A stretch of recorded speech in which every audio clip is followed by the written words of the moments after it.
Masuk, Halo Pak. Pak, sudah masuk Pak. Mudah-mudahan nggak ini ya, nggak ngelek ya. Ini karena di rumah lagi hujan, saya nggak tahu di sana juga mungkin hujan ya. Oke, hari ini kita akan membahas ya mengenai optofluida dan aplikasinya ya. Jadi ini kelas besar yang kedua dan sekaligus juga yang terakhir ya pada fisika optik dan fluida ya. Untuk materi, setelah ini kalian nanti akan kembali ke kelas kecilnya, gitu ya. Dan untuk materinya nanti akan saya upload di Leads ya setelah pemaparan materi ini. Untuk presensi nanti akan juga saya bagikan ya di eh, di ruang chat ya. Jadi eh, karena kita juga kuliahnya malam ya, jadi mungkin saya tidak akan terlalu banyak memberikan materi ya. Jadi nanti mungkin saya akan memberikan banyak video ya terkait dengan aplikasi ya, dari Optofluida karena memang Optofluida ini termasuk yang relatif baru ya ilmunya ya. Dan teknologinya juga termasuk baru dan sayang ya di Indonesia ini gak banyak ya karena memang eh, teknologinya lumayan kompleks gitu ya dan kita tidak diberikan kesempatan ya banyak kesempatan khususnya untuk mengembangkan ya eh, teknologi ini di Indonesia ya.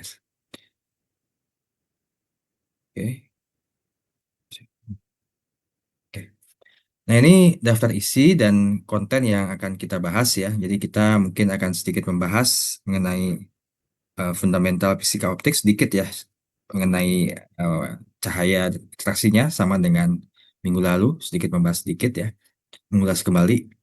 Yang kedua saya akan sedikit memberikan pengantar mengenai fisika mikrofluida. Lalu kita akan bahas prinsip optofluida dan setelah itu kita bahas aplikasinya ya aplikasi dari cabang ilmu ini dan teknologi yang memang eh, relatif baru ya. Misalkan nanti kalian akan mengenal yang dinamakan istilah lab on a chip ya. Lalu berikutnya ada aplikasi biosensor yang mungkin sempat saya ulas minggu lalu, tapi itu lebih fokus ke teknologi laser ya. Lalu yang berikutnya aplikasi mengenai pencitraan atau imaging ya, dan juga penutup ya. Jadi sebetulnya eh, optofluida ini kebanyakan aplikasinya mengarah ke biomedis ya. Karena memang aplikasinya yang paling dominan itu adalah di aplikasi biomedis.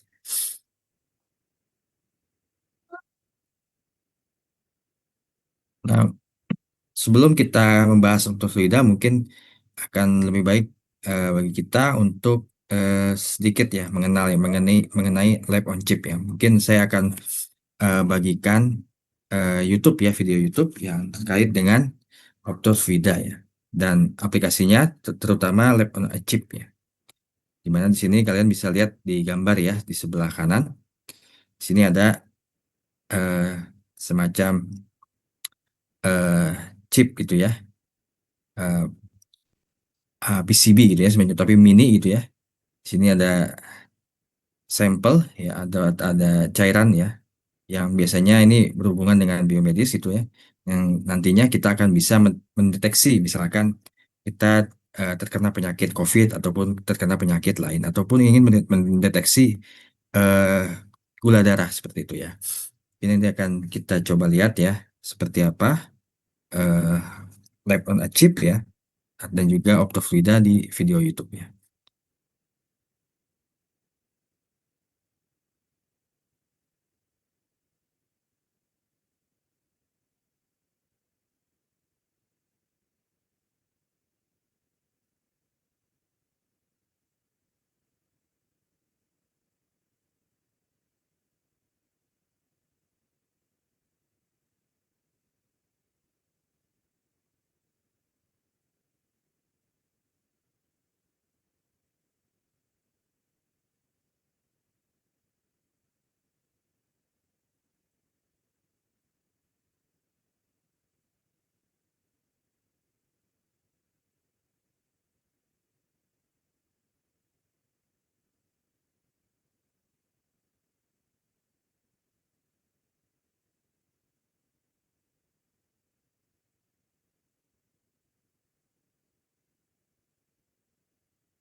Baik, tadi kalian sudah bisa melihat ya.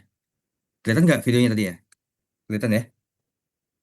Jadi kalian sudah bisa membayangkan ya apa itu lab on a chip ya. Jadi biasanya kalau kalian mau menganalisis gitu ya suatu material ataupun dalam bidang kesehatan kita menganalisis menguji ya kandungan gula darah, mendeteksi penyakit dan lain-lain. Kita biasanya menggunakan peralatan di laboratorium ya. Di mana di laboratorium itu kita menggunakan berbagai macam alat ya yang bentuknya ya sangat berbeda-beda tergantung fungsinya ya dan juga ukurannya juga sangat besar.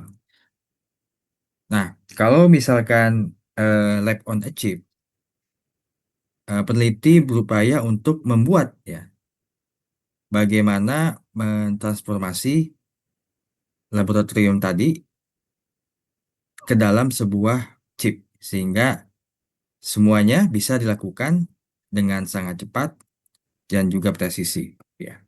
Dan juga tentu saja sangat cost efektif ya, sangat murah. Karena biasanya kalau laboratorium itu biasanya menggunakan ruangan yang besar, peralatan yang juga besar, tapi kita bisa mengemasnya dalam suatu eh, chip yang ukurannya sangat kecil dan itu sangat efektif dan efisien juga.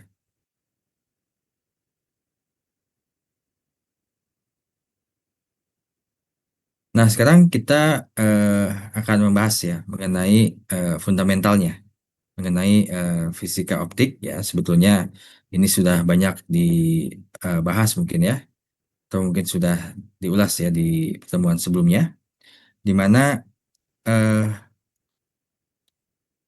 fondasi dari optofluida salah satunya adalah optik ya, di mana kita sudah mengenal ya yang dinamakan indeks bias ya, atau indeks refraksi ya, yang biasanya disimbolkan dengan huruf N, di mana indeks bias ini menyatakan atau adalah ukuran seberapa besar kecepatan cahaya akan berkurang saat melewati medium. Nah, seperti yang kalian mungkin sudah apa namanya sudah pelajari dan sudah banyak kita berinteraksi ya terkait dengan permasalahan indeks bias, di mana ketika cahaya itu berpindah, misalnya dari udara ke air, maka kelihatannya dia akan berbelok gitu ya. Yang kasus yang paling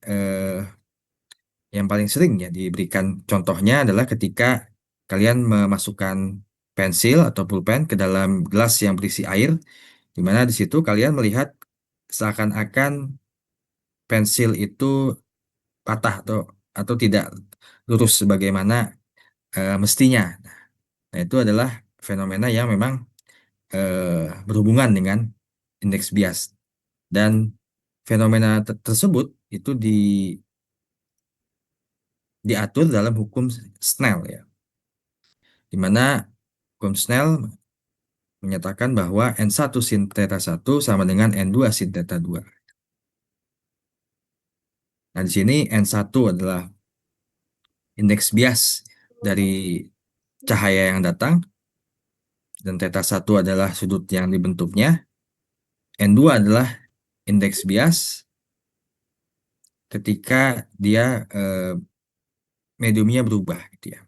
Yang tadi misalkan saya mencontohkan udara dan air, yang N1 berarti udara, N2-nya berarti air. Nah, hukum Snell ini membahas mengenai pembiasan ya, di mana pembelokan arah rambat cahaya ketika melewati batas antara dua medium dengan indeks bias yang berbeda. Jadi, kalau misalkan tadi saya mencontohkan cahaya bergerak dari medium yang lebih rapat ke yang kurang rapat, ya, sorry, sebaliknya, yang kurang rapat ke yang lebih rapat ya, dari udara ke air gitu. Maka di sini kita bisa mengetahui berapa belok ya, seberapa belok cahaya itu ketika dia merambat ya ke di antara medium yang berbeda gitu ya.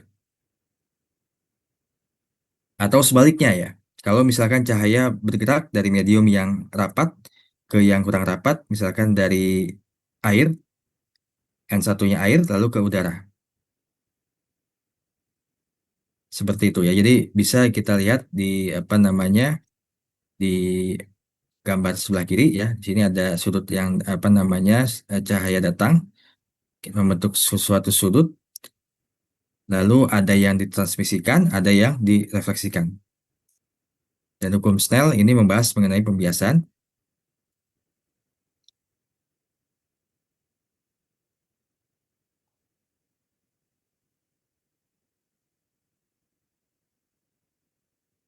Jadi kalau misalkan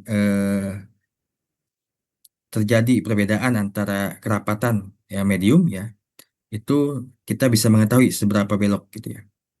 Jadi sangat tergantung dari eh, seberapa besar ya atau perbedaan dari indeks bias yang ada. Nah, kalau misalkan sudut datangnya itu theta 1 ya, kita coba perbesar, maka nanti akan ada suatu titik di mana sudut biasnya akan tepat 90 derajat. Nah, sudut ini yang disebut sudut kritis ya. Nah, kenapa kita membahas sudut kritis? Karena di sini ada yang dinamakan fenomena pemantulan total internal atau TIR ya dalam bahasa Inggris ya, akronimnya, singkatannya, di mana ada suatu fenomena di mana cahaya yang merambat dalam suatu medium dipantulkan seluruhnya kembali ke medium tersebut. Dengan kata lain, tidak ada cahaya yang dibiaskan atau diteruskan. Nah, syarat dari pemantulan total internal ini yang pertama adalah cahaya harus datang dari medium yang lebih rapat ke medium yang kurang rapat, di mana N1 itu harus lebih besar daripada N2. Lalu yang berikutnya, sudut datang harus lebih besar daripada sudut kritis ya. Tadi saya sudah sempat menyinggung ya sudut kritis, di mana sudut kritis ini adalah sudut datang spesifik yang menyebabkan sudut bias menjadi tepat 90 derajat ya. Jadi kalau kita lihat gambarnya di sini ilustrasinya ada pada slide di bawah ya di sebelah kanan. Nah di sini eh, ada yang dinamakan titik sudut kritis ya, sudut di mana sudut datang nanti akan menyebabkan sudut biasnya menjadi tepat 90 derajat. Jadi kalau misalkan cahaya datang dari arah N1 dari air misalkan di sini ya, lalu dia itu dibiaskan, dia akan membentuk sudut 90 derajat seperti itu ya. Nah, kalau misalkan di atas apa namanya di atas itu ya sudutnya diperbesar di atas itu, maka kita akan dapatkan pemantulan total internal atau total internal reflection, di mana di sini cahayanya akan dipantulkan sepenuhnya gitu ya. Dan ini aplikasi apa namanya konsekuensinya dan aplikasinya banyak kita temukan di eh, apa namanya kabel fiber optik ya. Di mana di sini di dalam fiber optik dibuat suatu material gitu ya yang seakan-akan dia mengunci atau memandu ya, memandu cahaya di dalam kabel itu sehingga dia dipantulkan gitu ya secara terus-menerus gitu ya. Sehingga konsekuensinya kita bisa mengirimkan data dengan eh, sangat cepat.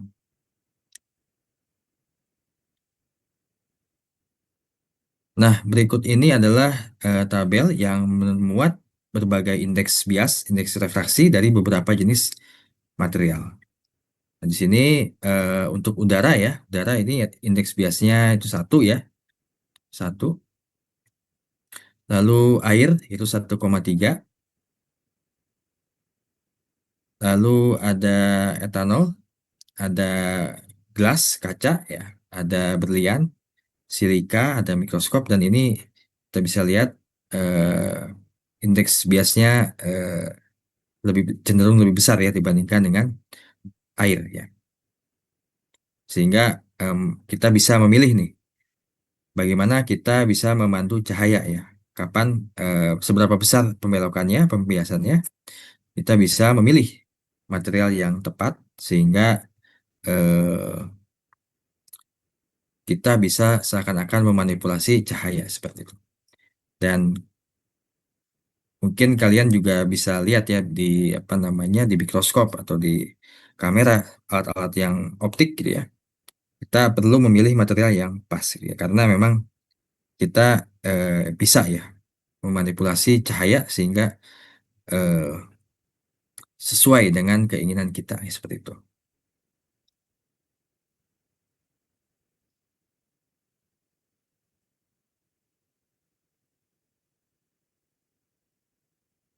Nah, lalu selain pembiasan ada eh, istilah lain ya, dan juga merupakan sifat dari optik yang sangat berguna ya, yaitu fluoresensi. Dan ini sebetulnya sempat saya bahas minggu lalu ya, di mana eh, fenomena ini terjadi setelah eh, absorpsi cahaya, di mana molekul berada di dalam keadaan tereksitasi, ya, yang secara alami ingin kembali ke keadaan dasarnya, keadaan stabil, yang paling stabil, dengan melepaskan energi yang diserapnya.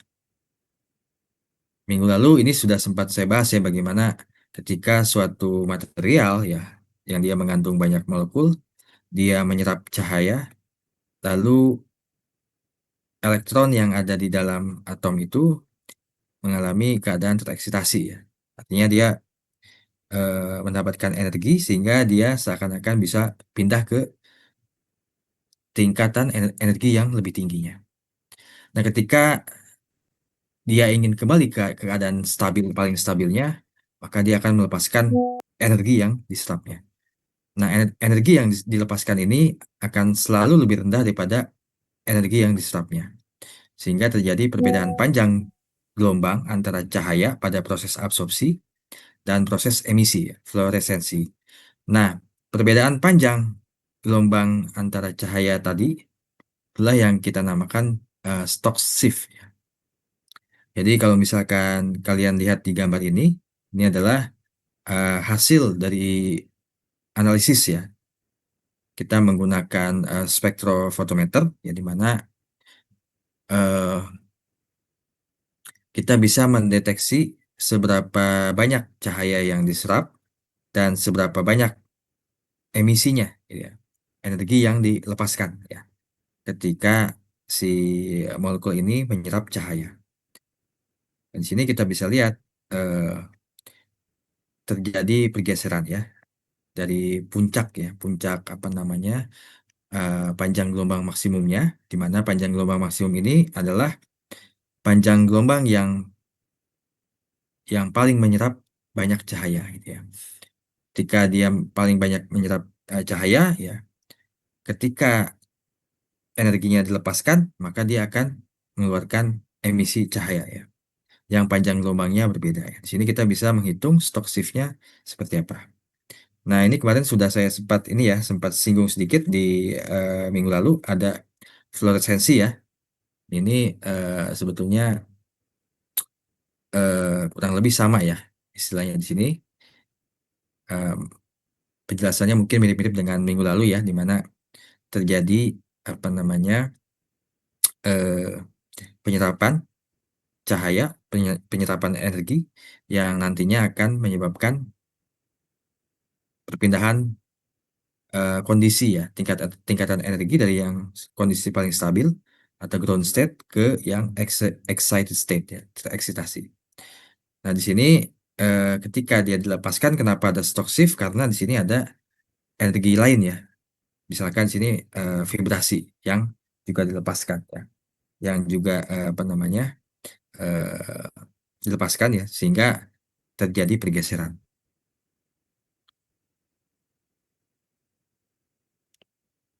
Nah, itu tadi adalah review ya mengenai fisika optik ya.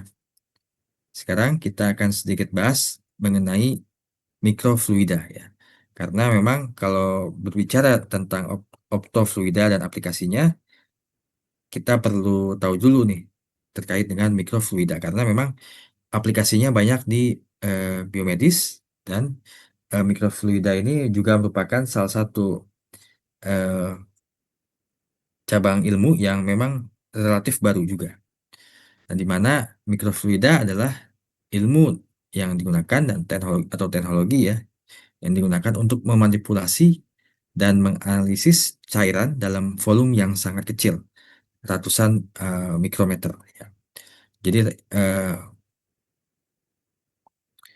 kalau ratusan mikrometer ini maksudnya kalau misalkan kalian ambil apa ya istilahnya dengan menggunakan sedotan gitu ya, satu tetesnya itu mungkin sekitar 1 mikrometer gitu ya, beberapa mikrometer gitu ya. Ini sangat kecil gitu ya. Di mana pada mikrofluida ini poin utamanya adalah atau yang hal yang uniknya adalah perilaku cairan di dalam skala mikro ini sangat berbeda dengan skala makro. Skala makro ini kehidupan sehari-hari yang kita bisa lihat secara visual dengan mata kita. Tapi kalau di skala mikro kita harus kita membutuhkan mikroskop untuk mengamatinya. Nah, perilaku cairan di dalam skala mikro ini sangat berbeda. Yang pertama, aliran laminar. Jadi kalau misalkan kalian sudah apa namanya sudah mempelajari mungkinnya tentang fluida, jadi ada aliran laminar dan turbulens ya. Nah, pada skala mikro ya, aliran yang terjadi itu laminar gitu ya. Maksudnya apa? Dia sangat teratur gitu ya. Sangat apa namanya? Sangat teratur dan dia seakan-akan rapih seperti itu ya alirannya. Sehingga memungkinkan dua cairan atau beberapa atau apa namanya beberapa droplet ya itu mengalir berdampingan tanpa bercampur. Nanti kita akan lihat dalam video ya supaya lebih jelas. Yang berikutnya adalah gaya permukaan dominan. Lalu yang berikutnya difusi sangat cepat. Nah, nanti kita akan coba bahas satu persatu.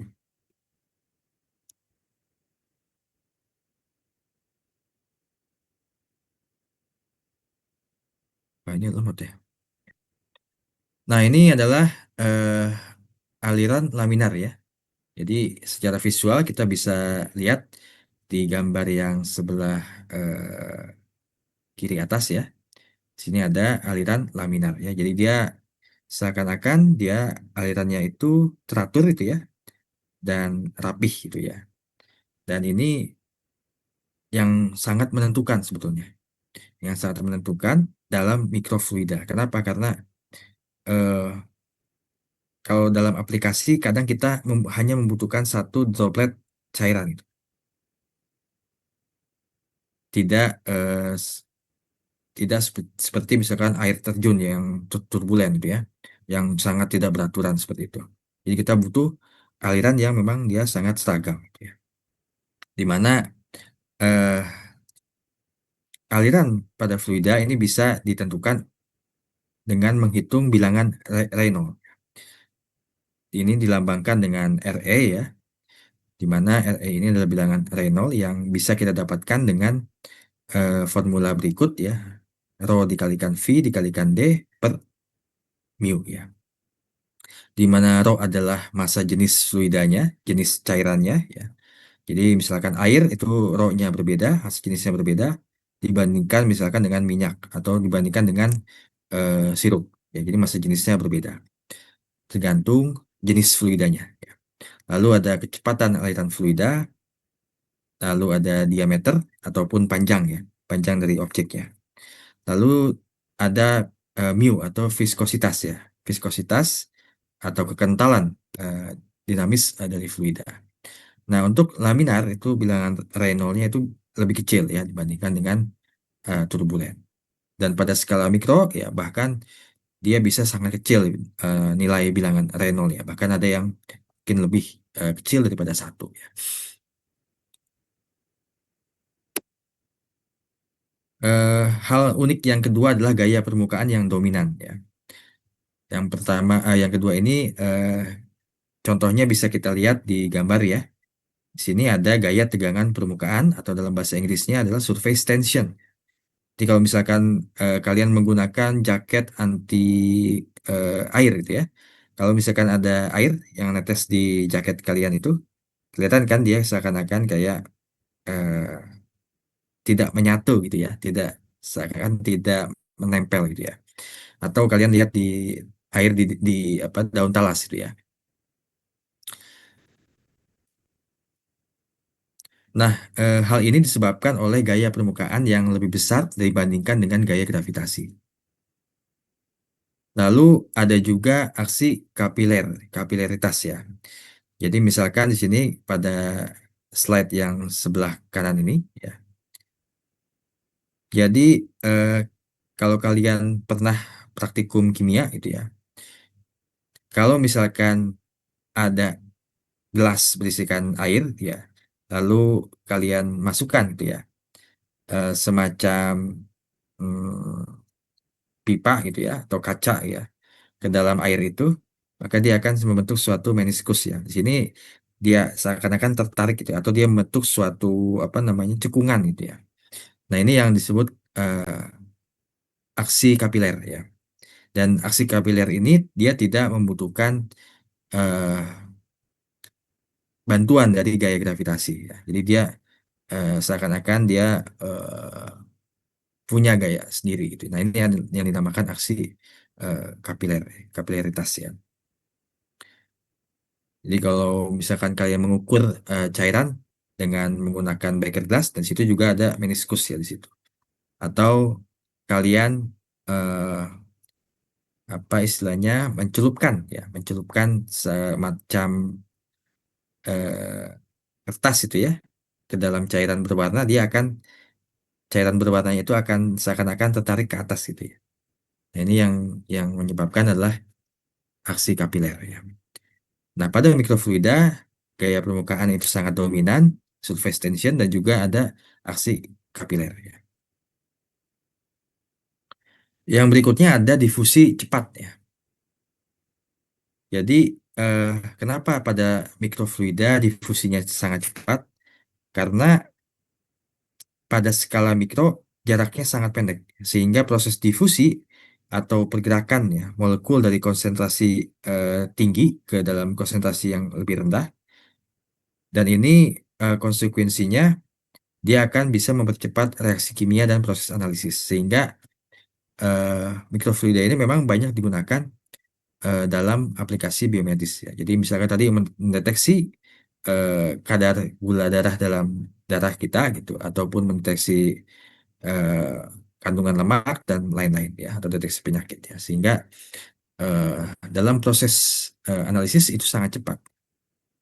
Makanya kita pada peneliti berupaya untuk membuat ya atau memfabrikasi mikrofluida ya. Jadi eh, saluran air yang sangat-sangat kecil ya, mikro level ya. Yang tujuannya adalah untuk meningkatkan difusi dari molekul ya. Nah, itu tadi adalah prinsip mikrofluida ya, pengantar mikrofluida. Mungkin nanti saya akan memberikan semacam video ya sebentar ya.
Oke, saya pikir itu ya bisa dapat gambaran ya mengenai apa itu mikrofluida ya, kenapa dia kita butuhkan itu ya. Jadi kita ingin menciptakan droplet cairan yang kecil-kecil tadi ya, yang dimaksudkan untuk mempercepat suatu reaksi kimia gitu ya. Sehingga dalam aplikasi biomedis ya, ataupun dalam bidang kesehatan ya, itu bisa kita wujudkan ya. Deteksi cepat, murah ya, tanpa perlu membutuhkan banyak biaya ya, seperti membangun lab dan lain-lain gitu ya.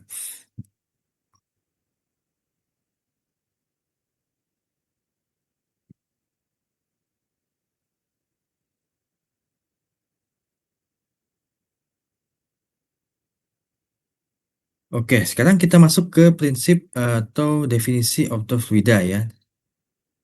Mungkin kalian sudah bisa membayangkannya ya. Opto, optik, fluida ya. Ini adalah integrasi antara optik dan fluida ya. Dalam suatu chip ya, di mana kita bisa menggunakan cairan untuk memanipulasi cahaya ya. Dan juga sebaliknya ya. Jadi misalkan eh, kita tadi ya bisa seakan-akan menggunakan ya lensa yang fisiknya dia tidak keras tapi dia cair gitu ya. Tapi kita bisa membuat cahaya ya itu kita manipulasi ya. Pantulannya ya, absorpsinya dan lain-lain seperti itu. Nah, secara singkat optofluida ini sistemnya terdiri atas yang saya tampilkan di slide ya. Jadi ada sumber radiasinya, sumber cahayanya, lalu ada bagian optiknya, ada bagian fluidanya, ya. Yang bagian fluidanya ini kita katakan fluidik, ya. Lalu ada detektor, ya. Detektor ini bisa dengan spektrometer, ya, dan juga bisa fotodioda. Lalu ada modul logiknya. Nah, ini adalah bagian sensor optikal, ya. Nah, ini biasanya sistem ya, sistem eh, yang ada di perangkat optofluida ya. Jadi semacam seperti ini. Secara sederhananya seperti ini.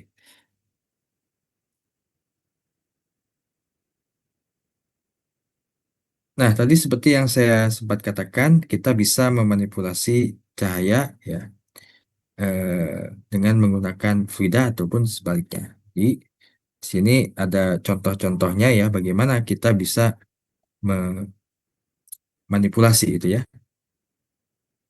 Eh, Misalkan di sini tadi saya sempat katakan ada lensa cair ya, ada filter optik, ada pemandu cahaya gitu ya.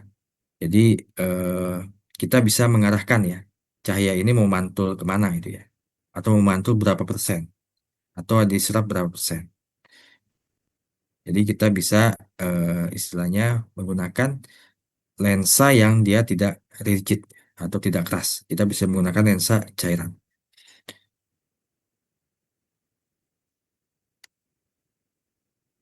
Lalu dalam pembentukan chip ya, atau dalam perangkat pembentukan atau fabrikasi dari perangkat optofluida, ada beberapa material yang digunakan ya dalam pembuatan perangkat optofluida. Yang paling banyak digunakan itu adalah silikon ya materialnya, karena dia eh, sifatnya eh, ideal ya. Misalkan dia memiliki termokonduktivitas yang tinggi, stabilitas dan kompatibilitas. Lalu ada material lain seperti kaca ya, tapi biayanya lebih tinggi dan kekerasannya tinggi. Lalu ada polimer, semacam makromolekul ya, semacam apa karbohidrat yang dapat disintesis dan dimodifikasi. Jadi kita bisa memodifikasi sifat-sifatnya tergantung properties atau sifat yang diinginkan. Salah satu yang paling banyak digunakan adalah elastomer atau di sini salah satunya adalah polydimethyl siloxane. Ini yang paling banyak digunakan karena biayanya murah dan eh, gampang difabrikasi secara mikro ya. dalam pembuatan apa namanya perangkat optofluida, chip-chipnya itu biasanya banyak menggunakan polimer ya. Polimernya ini polydimethyl siloxane yang paling banyak digunakan. Dan ini sintetik dan butuh apa namanya butuh kemampuan khusus ya. Tapi beberapa kita sudah mulai bisa ya, seperti misalkan 3D printing gitu ya, atau menggunakan laser ya untuk apa namanya untuk eh, pembuatan chipnya gitu ya. Nah ini bagaimana alat atau perangkat optofluida itu dibuat, ya, chip-chipnya gitu ya. Sini ada beberapa teknik ya, tapi yang saya tunjukkan hanya sekitar 3 atau 4 teknik ya. Ada banyak teknik ya, tapi memang yang paling mudah digunakan misalkan 3D printing ya. Kita punya alatnya nih di lab ya, yang laser printing. Ini kita eh, belum banyak yang punya ya, karena memang teknologi laser ini sangat sophisticated ya, sangat kompleks dan juga eh, dilindungi oleh paten ya. Kita belum bisa mungkin ya untuk ini, walaupun sudah sudah ada beberapa sih yang coba ya. Atau yang paling mudah di sini ada litografi. Litografi itu semacam kayak kita mencetak gitu ya, bikin template, lalu kita cetak, lalu kita hilangkan template-nya seperti itu ya. Atau ada micro milling ya. Sini ada apa namanya beberapa teknik saja ya yang saya perkenalkan untuk bagaimana alat optofluida ini atau perangkat optofluida ini dibuat itu ya. Oke, sekarang kita masuk ke aplikasi ya. Tadi saya sudah sempat apa namanya memutarkan video ya mengenai Lab on a Chip ya, di mana Lab on a Chip adalah sebuah perangkat mini yang mengintegrasikan satu atau beberapa fungsi laboratorium ke dalam satu chip yang tunggal gitu ya. Yang ukurannya itu ya milimeter ya, sampai sekitar sentimeter atau milimeter ya. Contohnya ada di gambar ini ya, di sini kalian bisa lihat ya di sini. Nah, teknologi ini eh, apa namanya didukung oleh mikrofluida tadi ya, yang saya sempat diskusikan ya.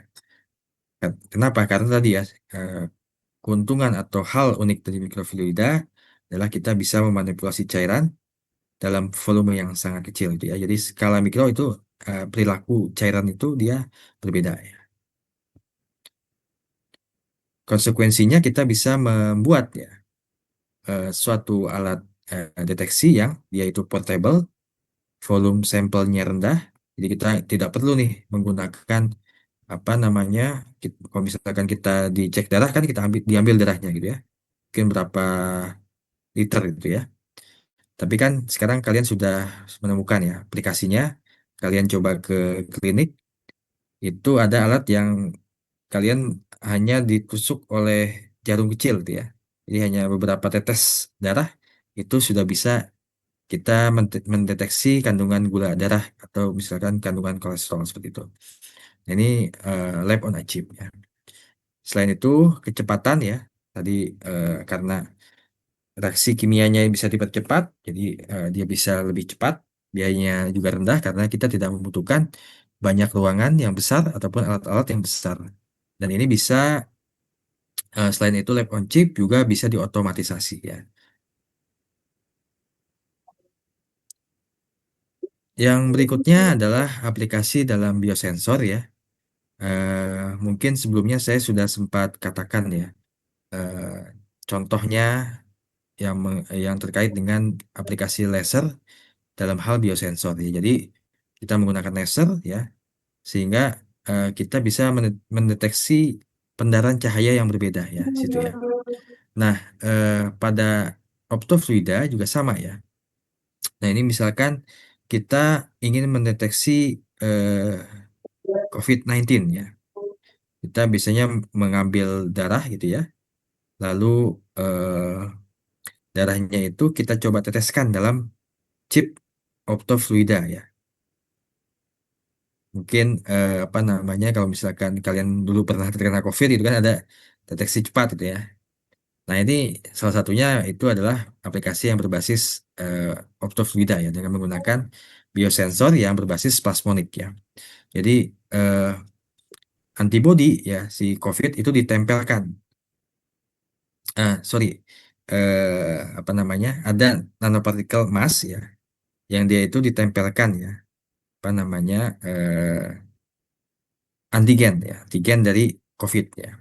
Ketika ada antibodi dari eh, COVID itu terdeteksi atau dikandung dalam darah, antigen bisa mendeteksi dan itu bisa apa namanya? Ketika adanya interaksi ada sinyal yang dihasilkan gitu ya. Nah, sinyalnya itu dihasilkan berdasarkan plasmonik ya. Di mana plasmonik ini sebetulnya mungkin sudah pernah dibahas di fisika di materi kuliah fisika ya, fisika listrik magnet ataupun saya tahu mungkin fisika listrik magnet ataupun fisika dasar ya, saya lupa. Di mana kalau misalkan ada logam gitu ya, metal gitu ya, dia itu kan memiliki lautan elektron bebas ya. Ketika kita berikan cahaya, elektron bebas tadi akan berosilasi atau bergetar gitu ya, goyang gitu ya.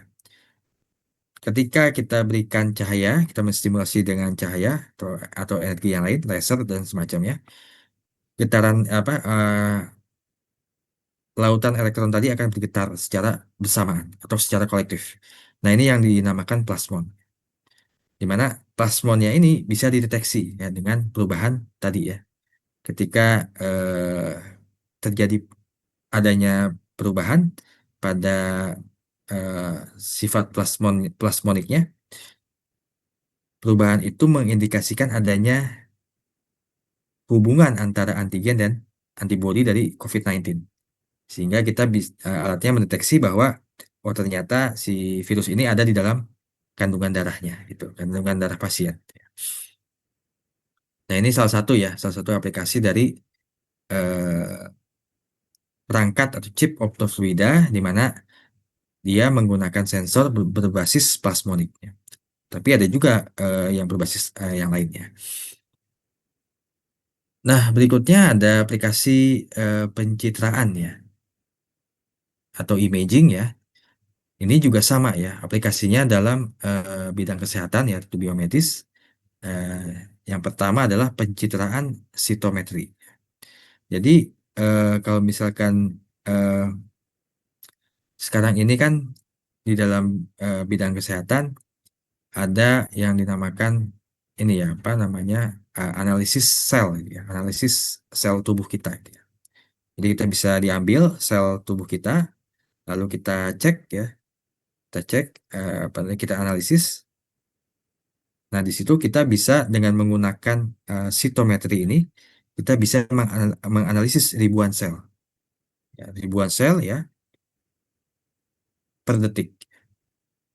Nah, ini apa namanya bisa diwujudkan ya karena sitometri ini dia menggunakan eh, perangkat optofluida ya, di mana tadi eh,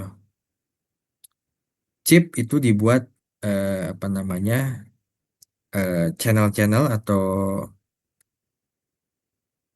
semacam kanal-kanal itu ya, kanal-kanal yang dilalui oleh cairan dalam skala mikro ya, dalam skala mikro sehingga dia muncul cairannya itu satu droplet per satu droplet. Sehingga ketika apa namanya dropletnya itu muncul gitu ya, itu bisa dideteksi oleh detektor ya, karena ada pantulan cahaya ya. Jadi kita biasanya memberikan laser atau cahaya itu ya. Cahayanya itu akan membelokkan apa namanya, akan dibelokkan gitu ya, dan sinyal akibat pembelokannya itu ditangkap oleh detektor. Nah, itulah yang dianalisis gitu ya. Nah, ini sitometri ini banyak digunakan dalam penelitian dalam bidang kesehatan ya. Jadi kita bisa mendeteksi misalkan selnya itu eh, sel normal atau sel kanker gitu ya. Itu bisa kita analisis ya. Lalu yang berikutnya adalah pencitraan atau imaging untuk analisis biokimia ya. Jadi konsepnya ya mirip-mirip ya dengan apa namanya biosensor ya. Tapi imaging ini maksudnya ditampilkan gambarnya, bedanya di situ ya. Kalau sensor kan hanya warnanya saja, apa hanya eh, sinyalnya saja gitu ya. Tapi kalau imaging kita juga bisa menampilkan gambar misalkan selnya gitu ya. Nah, ini di sini kita bisa menggunakan perangkat optofluida untuk pencitraan analisis biokimia. Jadi kita sebetulnya sebetulnya sangat berhubungan ya. Laser ya, cahaya ya dan optofluida ya. Jadi kita bisa buat ya teknologi deteksi ya penyakit yang sangat cepat, murah dan dia juga sangat akurat ya. Seperti itu. Jadi memang sangat bermanfaat ya teknologi ini. Tapi sayangnya di Indonesia ya memang belum begitu banyak ya secara lokal. Mungkin nanti kalian ke depannya kalau kalian sudah tingkat akhir gitu ya, coba kalian bayangkan itu ya. Kalau atau mungkin kalian nanti sudah bekerja gitu ya.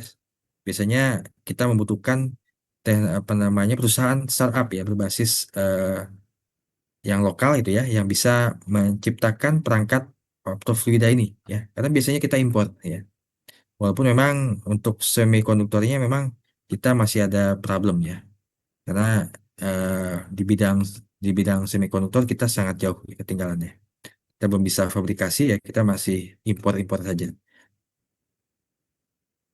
Nah, mungkin itu saja yang dapat saya sampaikan. Mungkin sebelum ada pertanyaan, saya akan bagikan video lagi ya, supaya ada gambaran tadi ya tentang sitometri dan juga biosensor mungkin ya.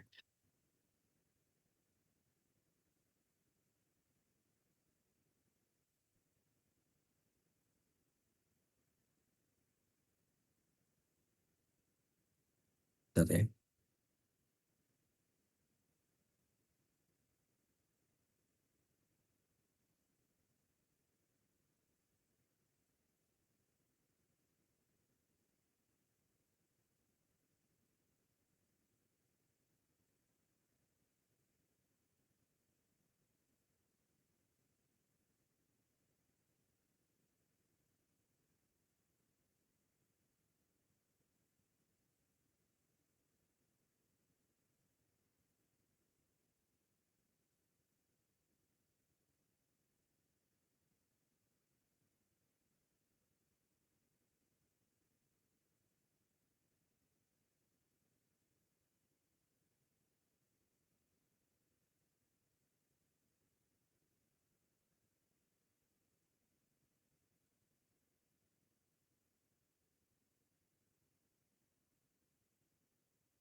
Oke, jadi video ini adalah eh, yang menggambarkan eh, sitometri ya.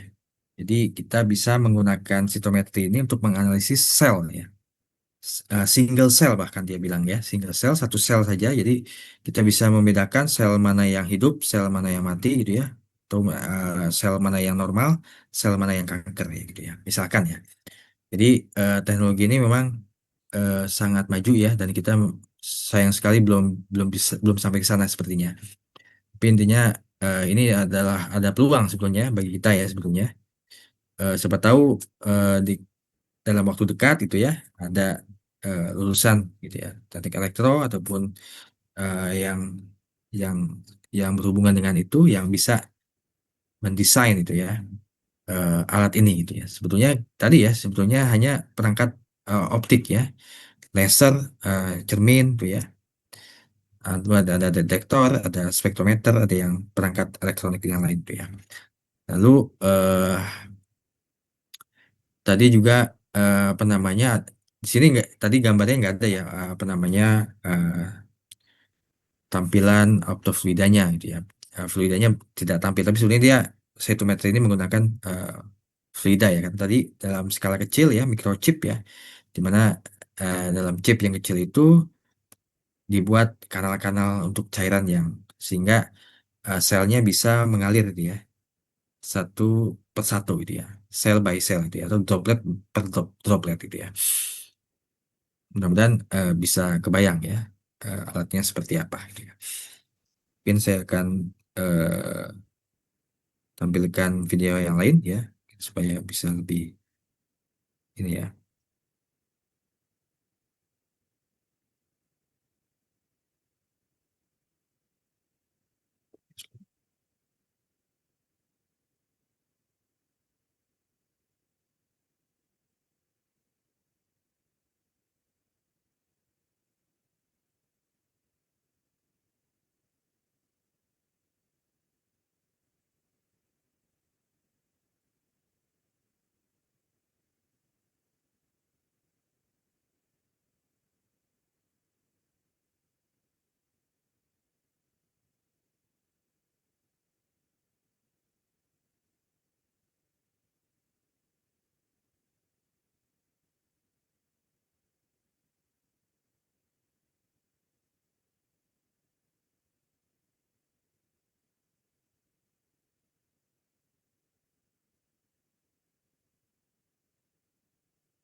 Nah, tadi ini salah satu apa penelitian yang relatif baru ya. Ini masih dalam skala penelitian ya. Mana ini apa namanya penelitinya berasal dari Swiss ya, Ecole Polytechnique Federale Lausanne, mana mereka itu menciptakan lab on a chip ya, yang dia berbasis optofluida yang digunakan untuk deteksi sitokin. Jadi kalau misalkan ada apa namanya alergi gitu ya, ada serangan virus ya atau penyakit lain yang berhubungan dengan imunitas, mungkin nanti bisa deteksinya lebih akurat dan lebih cepat gitu ya, mungkin dengan menggunakan alat ini. Dan tapi tadi seperti yang kalian lihat ya, chipnya itu sangat kecil ya, dan itu skalanya mikro bahkan nano ya. Dan ini untuk fabrikasi chip yang kecil seperti itu kita belum punya sayangnya ya di Indonesia ya sepertinya. sepertinya ya belum punya. Tapi ya nggak tahu kalau pemerintah nanti eh, mau investasi ya tentunya dengan apa namanya menarik pihak asing dulu ya karena kita kayaknya belum belum sanggup sepertinya seperti itu ya. Mudah-mudahan eh, teknologi teknologi optofluida ini ya mungkin bisa apa namanya ya bisa eh, kalian kenal ya bahwa ada loh teknologi seperti ini gitu ya yang sebetulnya ya secara teori ya masih bisa kita membuatnya walaupun memang ada beberapa komponen yang sifatnya ya kita masih perlu belajar gitu ya.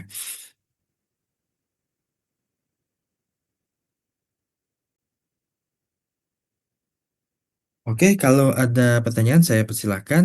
Nanti saya akan bagikan apa namanya eh, absensinya ya, absensinya dan juga materinya ya. Sebentar ya.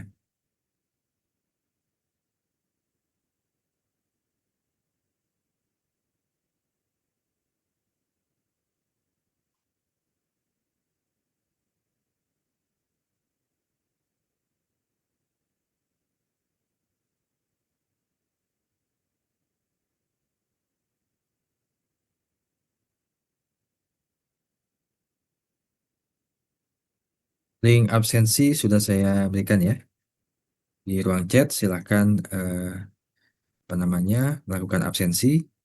Lalu juga saya akan membagikan beberapa video tadi ya, link YouTube-nya. Siapa tahu kalian tertarik gitu ya. Sebentar ya.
Oke, saya sudah membagikan beberapa link video ya, YouTube ya, yang bisa mungkin kalian explore ya, mengenai teknologi Optofluida. Mudah-mudahan bisa memberikan wawasan ya, terkait dengan teknologi ini ya, bahwa memang ini ada ya, tapi kita aja yang belum belum ke arah sana sepertinya ya. Jangan lupa absen ya, nanti akan saya tutup jam 9 ya. Baik, sebelum kita tutup, apakah ada pertanyaan?